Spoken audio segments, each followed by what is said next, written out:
disfrutones y disfrutonas, muy buenas a todos. Bueno, hoy despedimos el año 2025 y lo vamos a hacer de la mejor manera posible en el canal con esta crítica con spoilers de Avatar Fuego y Ceniza, la tercera entrega de la famosa franquicia dirigida por James Cameron, con sendas películas estrenadas en 2009, 2022 y esta última en 2025. Se estrenó el 19 de este mismo mes y bueno, he tardado una semana en poder verla. La pude ver ya por fin el sábado 27, justamente el que acaba de pasar. Y bueno, chicos, tengo que decir que no me parece una película perfecta, evidentemente. Está Avatar Fuego y Ceniza, pero dentro de la balanza pesan muchísimo más las cosas positivas que las cosas negativas, ¿no? Ya que, bueno, yo evidentemente no podía ser de otra manera que hable del apartado visual de esta película, ¿no? Que comience a hablar sobre el apartado visual, ya que con cada una de las películas de esta franquicia, pues James Cameron ha dado un salto más, ¿no? En lo que es el aspecto técnico, ¿no? Los efectos especiales de las películas. La película de 2009 fue toda una revolución, todo un boom, ¿no? Con el 3D en 2009, como recordamos, se consolidó como el pináculo absoluto de los efectos especiales cuando se estrenó. Hace 3 años con Avatar, The Way of Water o El sentido del agua, volvió a pasar lo mismo. Vimos a ver ese salto técnico y volviéndose a posicionar en lo más alto y luego ha vuelto a hacer, gente. Lo ha vuelto a hacer con Avatar Fuego y Ceniza, pero llegando ya hasta cotas ya de hiperrealismo absoluto. O sea, de llegar ya a un momento incluso darte la sensación de no creértelo, que incluso tu propia cabeza, a mí me ocurrió dentro de la sala de cine mientras estaba viendo la película, como que mi mente, mi cerebro no daba crédito a lo que estaba viendo, incluso se le hacía raro que absolutamente todo lo que apareciera en la película fuera prácticamente real.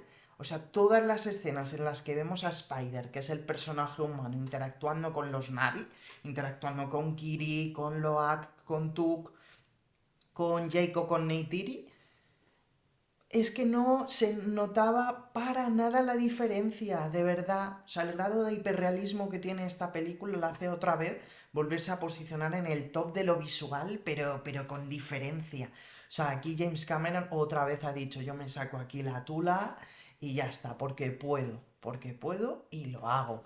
Y lo hace. Y las escenas visuales que tiene esta película vuelven a ser absolutamente bestiales, con escenas con los Tulkun, ya sabemos estas ballenas de Pandora que fueron introducidas en la segunda película, escenas con los mercaderes que salen en el aire, ¿no? Que están montados por unas criaturas también, escenas con la tribu de la ceniza también, ¿no? O sea, bueno, una barbaridad absoluta lo que es esta película a nivel técnico, pero sí que es verdad que el hecho de que vaya más fotogramas por segundo, pues a mí se me hizo un poquito cuesta arriba. Yo creo que es la mayor pega que le puedo poner a la película, junto con otra cosa, ¿no? El hecho de que vaya más fotogramas por segundo, no sé, como que a veces me costaba adaptarme a eso, ¿no? Pero vamos, pero lo que es a nivel visual es top uno indiscutible. Y a distancia de lo demás, ¿no? Hasta incluso llega un punto en el que yo, por ejemplo, luego llegué a casa después de ver la película y me puse a cenar porque no había cenado y estaban echando Transformers El despertar de las bestias y bueno, todos sabemos que las películas de Transformers tienen muy buenos efectos especiales. Pues yo estaba viendo esa película y parecía que estaba, no sé, en el Paleolítico, ¿no? Después de salir de ver Avatar Fuego y Ceniza y demás, después de verla en cines, ya todo lo demás a nivel efectos especiales te parece pamplinas, o sea, te canta la vista, ¿no? O sea, una locura en ese sentido y bueno, ya pasamos a enfocarnos un poquito más en lo que es la película y he de deciros que a nivel general me ha gustado bastante, como también profundiza más en las relaciones entre los personajes o incluso evolucionan, ¿no? Los propios personajes.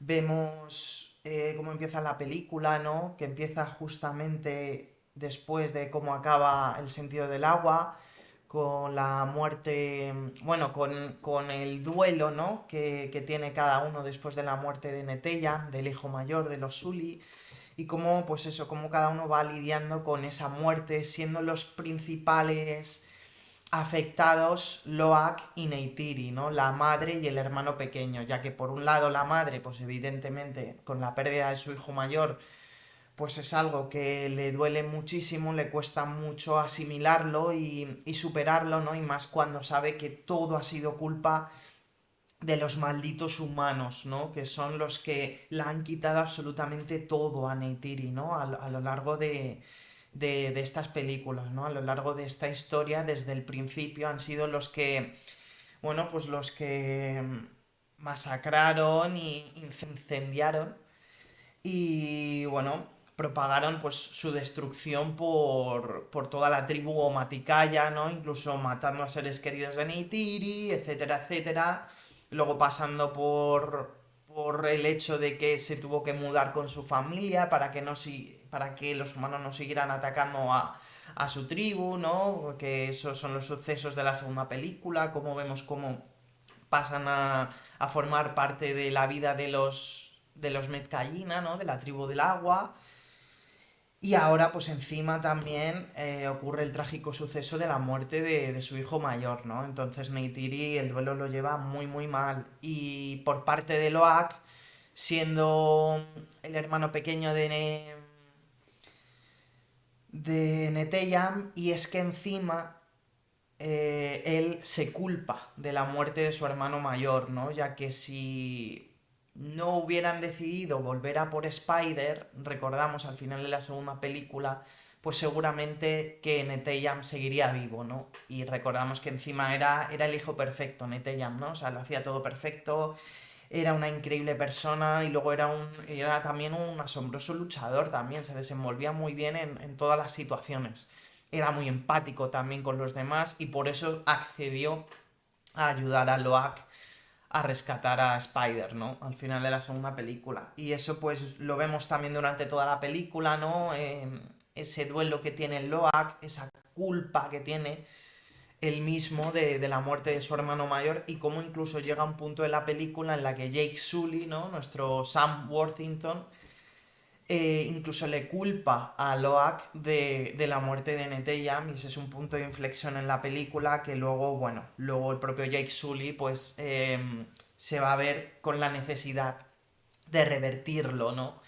Y de disculparse con Loak y de poco a poco ir confiando más en su hijo, ¿no? Ya que lo único que quiere hacer su hijo es ayudar y hacer ver a todos los demás cuál es la situación verdadera, ¿no?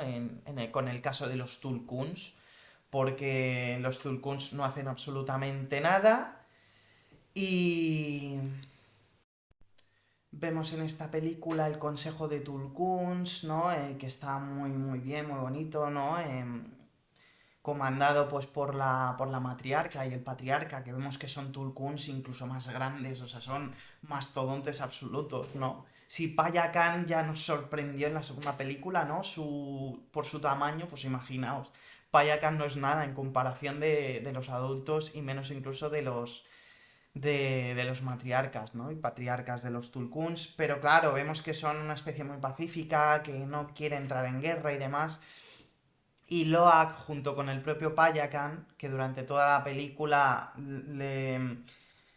pues todavía le siguen marginando, ¿no? Y le siguen desterrando al pobre Tulkun, al que todos amamos, pues tanto Loak como Payakan les hacen ver tanto a los Tulkuns que mandan como a la tribu Metcallina que hay que luchar. Hay que luchar para poder vencer a los humanos y para poder conseguir esa paz, ¿no? Que todos quieren, ¿no? Y está muy bien, el personaje de Loak, yo llegó un momento en la película que ya lo vi como el sucesor de Jake Sully, ¿no? Como el próximo protagonista de verdad de la saga, ¿no? Llegó un punto que dije sobre el final de la película que dije, bueno, a lo mejor incluso se atreven a matar a Jake Sully al final de esta película y ya para la 4 y la 5 tenemos un lapso de tiempo, un salto de tiempo en el que Loa, que es el protagonista ya, ¿no?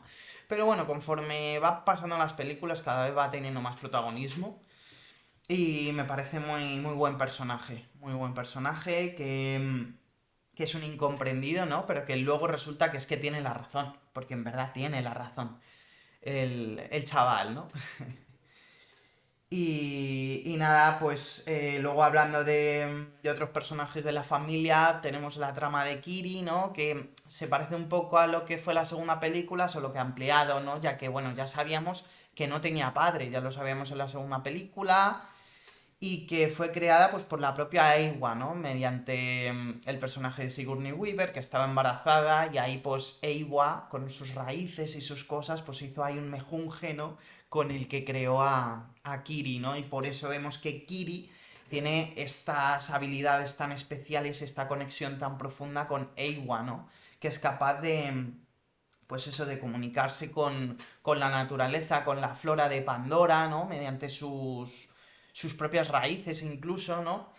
Y vemos como incluso, bueno, durante la batalla final, incluso es capaz de visualizar a la propia Eywa, Kiri, con la ayuda de Spider, con el que previamente, pues, han tenido un lance amoroso, ¿no? Podríamos decir, bueno, un besito, ¿no? Como que oficialmente pues se puede decir que son novietes, y con Tuk, ¿no? La hermanita pequeña. Y entre los tres, pues consiguen dar el paso para poder pedirle ayuda a Eiwa durante la batalla final, ¿no?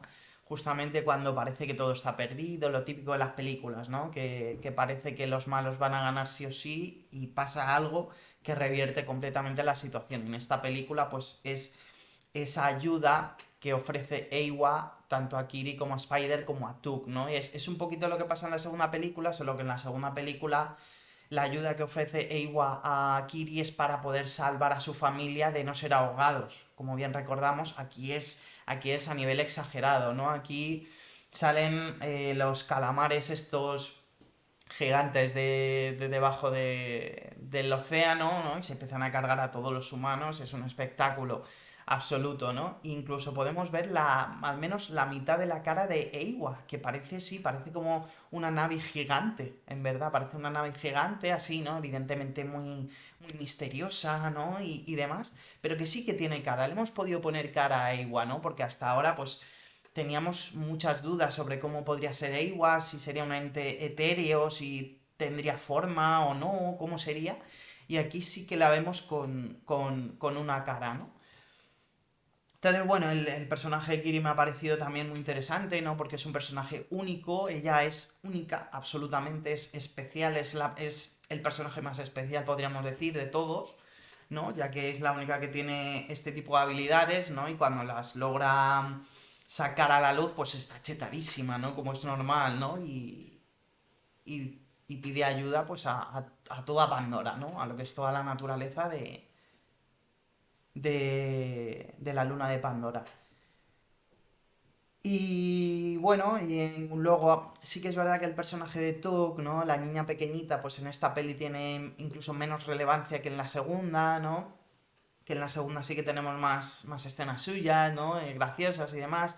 Aquí tiene alguna, pero sí que es verdad que es la menos relevante de todos los personajes con un rol al menos protagónico que salen en la película, ¿no? Y es lo más normal del mundo, es una niña pequeñita, ¿no? Seguramente que si logramos ver una cuarta y una quinta película y hay ese salto de tiempo, como se rumorea que va a haberlo, pues ya adquirirá más relevancia, ¿no? En dichas películas.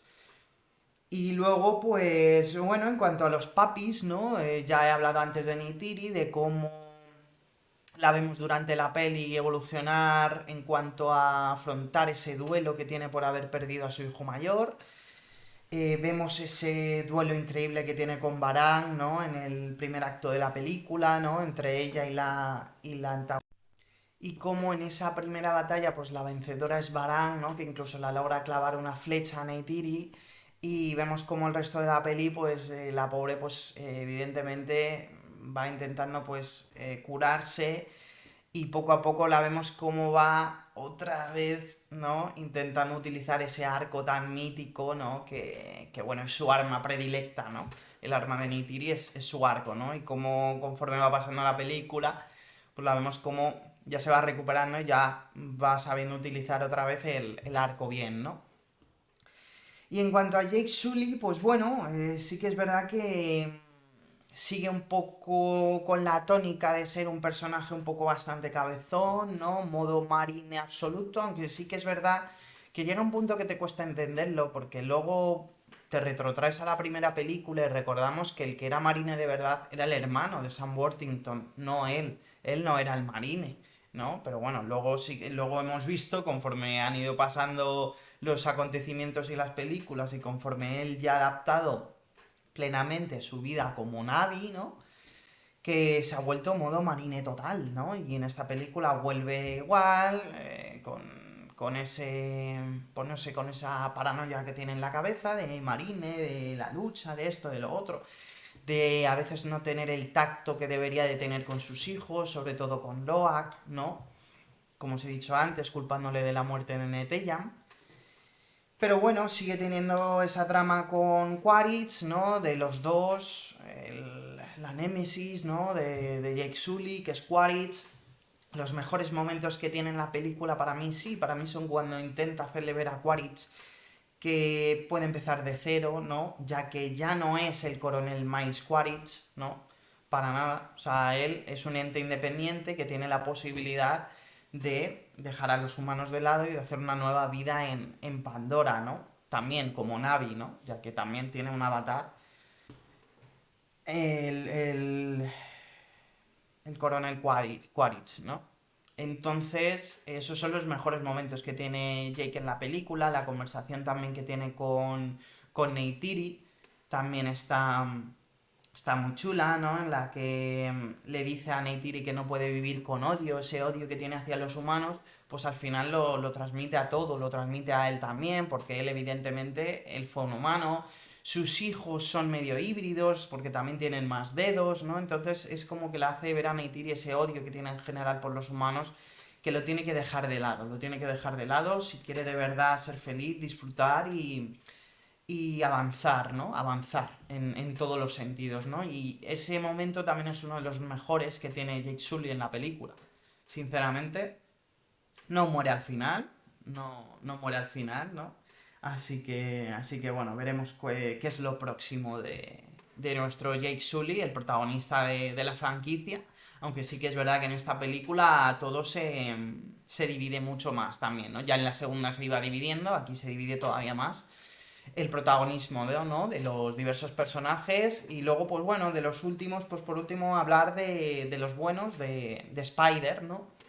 Spider, que es un personaje con el que yo tengo un poco de conflicto, no me llega a entrar del todo el personaje de Spider, incluso a veces le tengo un poquito de rabia, sobre todo en esta película, ya que muchos sucesos de los que ocurren son por su culpa, ¿no? Directamente por su culpa. Sí que es verdad que, bueno, hay que saber que el pobre chaval, o sea, es un crío, es un ser humano, que es el hijo de Quaritch encima, o sea, con ese padre, pues demasiado, ¿no? Que hace el pobre chaval y que él no tiene culpa de nada, ¿no? Y se ha creado con los Navi, quiere estar con los Navi y son parte de su familia, ¿no? Incluso, como os he dicho anteriormente, incluso al final, pues, da un paso más allá en su relación con Kiri, ¿no? Dándose ese besito. Y ya la acabose ya es pues que se hace, incluso se va haciendo más híbrido, ¿no? Más parte Navi, cuando, bueno, después de ver esa escena, ¿no? En la que se está quedando sin aire, ya no tiene, ya en su máscara de oxígeno, pues ya no tiene más oxígeno, ya se va quedando sin aire y es la propia Kiri, ¿no? En ese acto también, esa exhibición increíble para poder ayudar a Spider mediante Eiwa, cómo le consigue bueno, cómo le consigue, pues, cambiar en el sentido de que ya le hace poder respirar en Pandora sin necesidad de tener una máscara de oxígeno. Y luego más adelante vemos en la película cómo incluso le crece, pues, lo que tienen los Navi, ¿no? Esta especie de... ¿cómo lo puedo decir? Bueno, es como de, no sé, de cosita esta que les crece atrás, ¿no? Y que en su puntita, ¿no? En su final, pues ahí es cuando protusión, vamos a decirlo, protusión, y que en el final de esa protusión pues tenemos esas conexiones, ¿no? Esas pequeños, pues sí, filamentos, ¿no? Que son sensibles y con los cuales siempre se entrelazan con los animales de Pandora, con los cuales obtienen esa conexión, ¿no? Y que les permite pues también poder montarlos y demás. Y también es la conexión que tienen con Eywa, cuando bajan al fondo del océano, ¿no? Y tienen esa conexión con Eywa y ven recuerdos, ven a los fallecidos y todo este tipo de cosas. Pues ese filamento, esa especie de cosa, le empieza a crecer también a Spider. Y le vemos que todavía pues, se acostumbra más a lo que es la vida Navi, empieza él también a montar algún animal acuático de estos y demás. Pero evidentemente el ser el hijo de Miles Quaritch, pues eso dificulta mucho las cosas, ¿no? Y le hace estar siempre entre la espada y la pared a Spider, aunque él siempre, siempre, siempre, su objetivo es ayudar a los Navi. En ningún momento quiere ayudar a los humanos. De hecho, él odia a los humanos, solo siente, como es normal, aprecio por su padre, por Quaritch, que recordemos que al final de la segunda película le salva la vida, incluso, ¿no?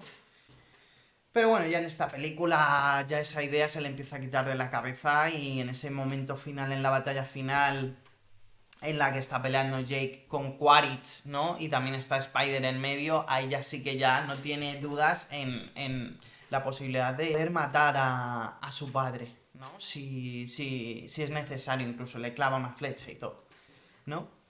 Pero bueno, no sé, el personaje es como un sí, pero no, ¿no? Es como un quiero y no puedo, no sé, mitad y mitad, ¿no? Veremos a ver si hay 4 y 5, que seguramente que sí que las haya. Vamos, yo mi pronóstico es que al 100% vamos a tener Avatar 4 y Avatar 5. Vamos a ver, es la franquicia más rentable de la historia, la más taquillera de la historia. En cuanto a teniendo 3 películas, es la más taquillera de la historia. De aquí al fin de semana seguramente ya incluso ha alcanzado el billón de dólares ya, ¿no? Y se estrenó hace nada. Así que, bueno, sus dos anteriores películas son la más taquillera de la historia y la tercera más taquillera de la historia, ¿no? Aunque sabemos con ese truquito que hizo la primera, ¿no? De volverse a reestrenar, porque si no, Avengers Endgame seguiría siendo la más taquillera de la historia. Pero bueno, que me voy, gente. Y bueno, ya centrándonos en los malos, os he hablado antes un poquito de Baran, que es la nueva antagonista, la nueva villana de esta película. Y a mí me parece un acierto absoluto, ¿no? Y le da también ese toque de variedad, de toque fresco, de aire fresco a esta película, ¿no? Con respecto a las anteriores. Ver esta tribu de la ceniza, ¿no? Que por culpa bueno, de un accidente que hubo, de que el fuego arrasó su hogar y demás, pues por eso se hizo tan, bueno, pues tan reacia a Eywa, ¿no? Y la propia Paran fue la que se hizo cargo de su propia tribu, ¿no? Incluso ya la adoran como una diosa y mediante drogas, ¿no? Droguitas y cositas así, pues logra, pues eso, tener el control de su propia tribu, ¿no? Y son totalmente, como os digo, reacios a Eywa y adoran el fuego. El fuego es el motor de su vida, ¿no? Y lo quieren utilizar de todas las maneras posibles. Y por eso llega un momento en la película que tiene esa conexión con el coronel Quaritch, ¿no? En la que, bueno, pues logran establecer una alianza, ¿no? En la que pues se van a ayudar mutuamente para poder derrotar o intentar derrotar a Jake Sully y a los demás Navis, ¿no? Ya que como sabemos el objetivo de Quaritch siempre ha sido capturar a Jake Sully y ya veríamos si matarlo o simplemente pues que estuviera prisionero, ¿no? Por parte de la RDA, ¿no? De los militares humanos. Y el objetivo de Baran, pues, es irse expandiendo, ¿no? Y mediante las armas de fuego, ¿no? Pues ya se vuelve loca y por eso también colabora con Quaritch, ¿no? Ya que ve que su forma de operar, ¿no? Basada en el fuego, pues con las armas de fuego, que encima son, pues evidentemente, tener ametralladoras y demás, son un plus muy grande, ¿no? Que le puede venir muy bien a su propio ejército. pues van para adelante. Incluso los dos vemos vemos como un, ¿cómo se puede decir? Como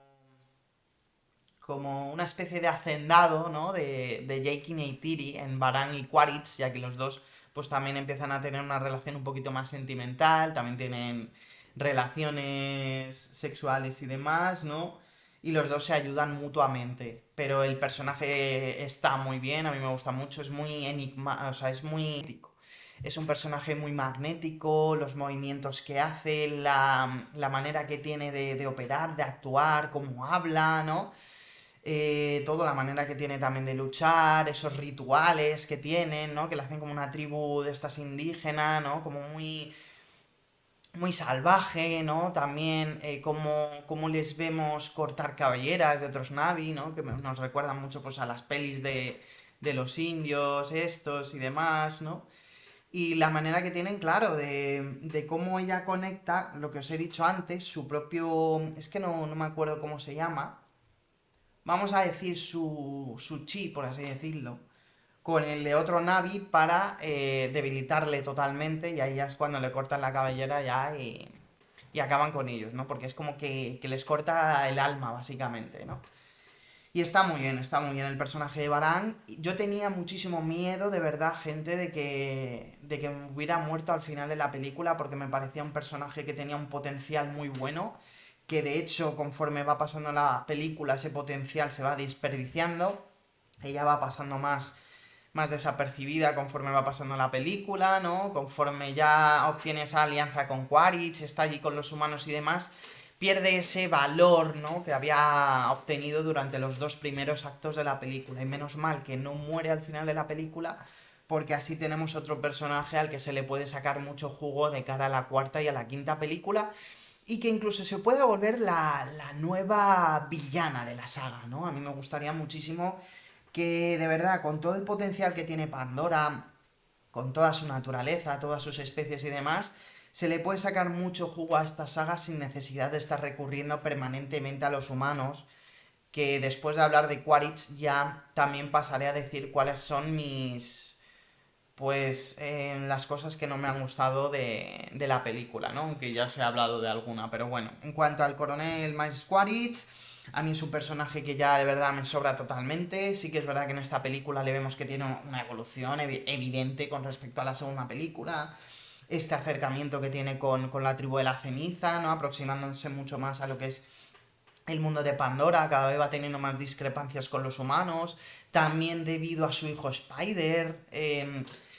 Tiene ahí bastantes conflictos, Quaritch, esas conversaciones que tiene con Jake Sully, como os he comentado anteriormente, que le hacen pensar, aunque bueno, al final él sigue teniendo su mismo objetivo y de ahí no se baja, así que es verdad que de ahí no se baja.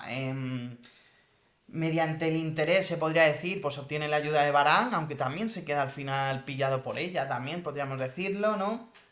Y bueno, y la batalla final es increíble, ¿no? Está muy bien.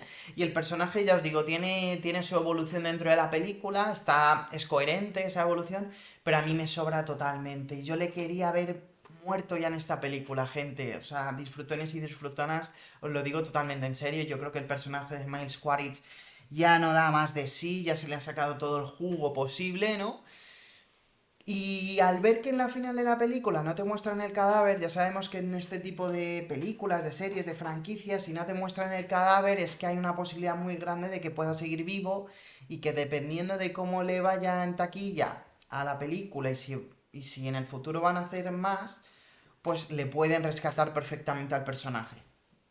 Porque le vemos en esa escena final como cae al vacío, ¿no? Y un primer plano de su cara gritando, pero ya está, no vemos absolutamente nada, ¿no? Y se pueden inventar cualquier cosa para traer de vuelta a Miles Quaritch.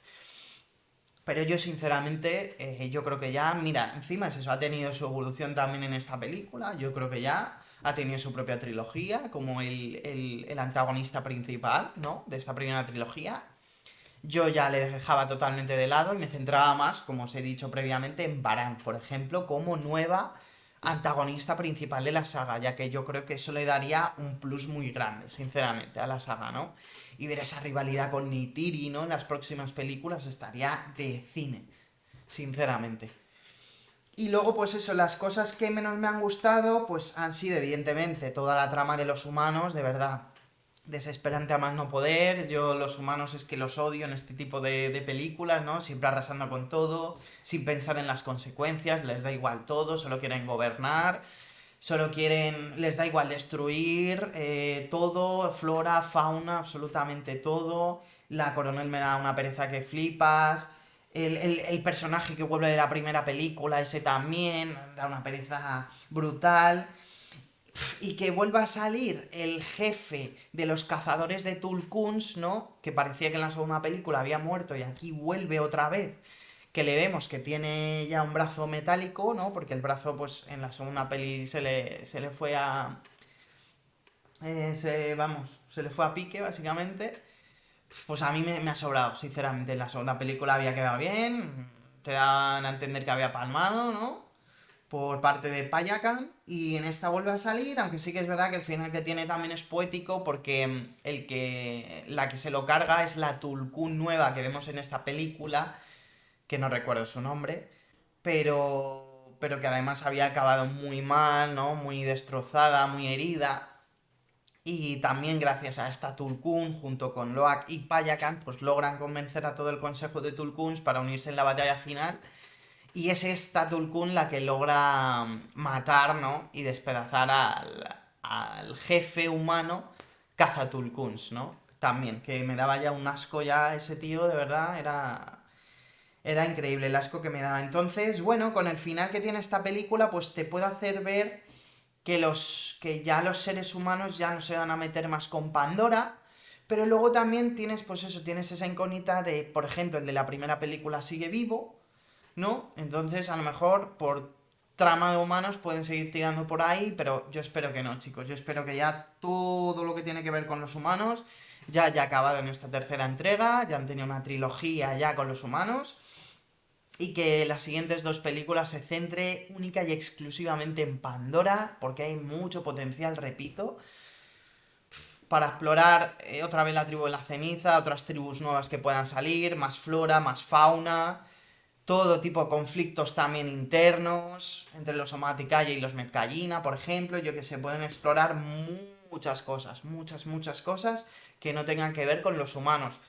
Y la otra cosa que no me ha gustado es la repetición de patrones con respecto a las dos anteriores películas, que llega a un punto también que se hace un poco exagerado y que parece que James Cameron se está riendo en nuestra cara, ya que el acto final de esta tercera película es exactamente el mismo que el de la segunda, solo que con esteroides, ¿no? En plan aumentado por dos o por tres, ya que tenemos más personajes, más escenas, más acción, pero en esencia es lo mismo, es volver a salvar a los Tulkuns otra vez, ¿no?